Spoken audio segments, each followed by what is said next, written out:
So what are the things that can take your brain offline? I know anger is one of them, but you know, especially in a stressful situation, what do you think takes your brain offline and Well, sends you from the frontal cortex back into Well- your fight, flight, freeze? well, for the addict or alcoholic, it's the substance takes our frontal cortex offline, and they're not able to respond. They have to react.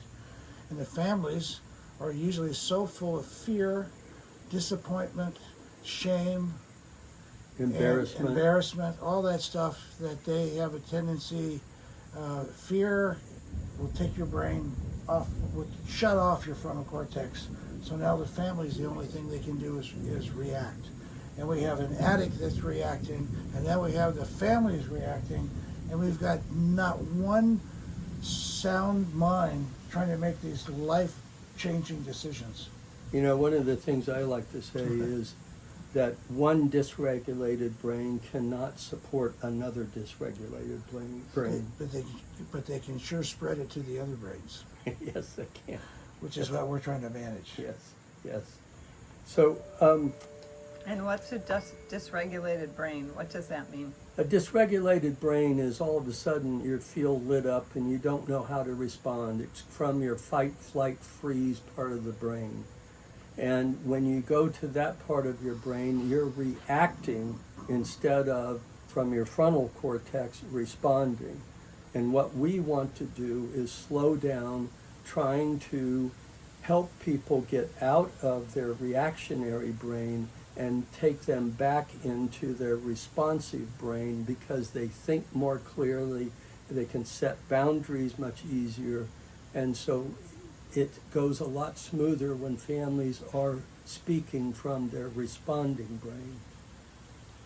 Well, also, you know, the stress hormone cortisol, that's activated with fear, stress, anxiety, anger.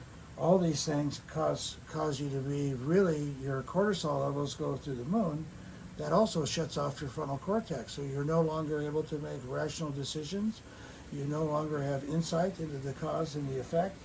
You're reacting instead of responding, and your ability to make rational decisions and choices is greatly impaired. Right.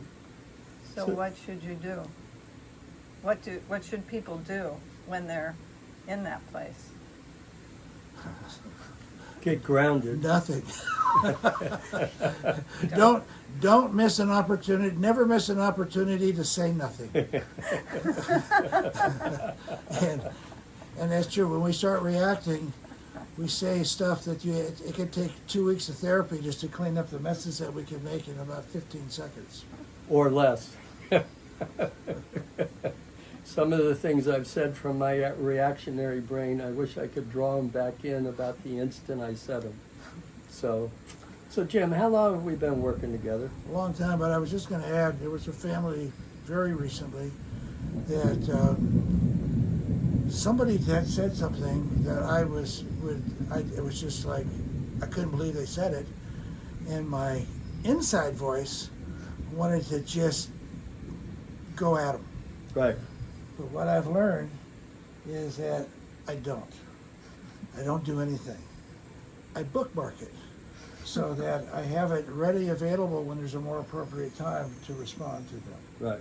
Otherwise, I'm caught in the whole thing, and the situation goes downhill instead of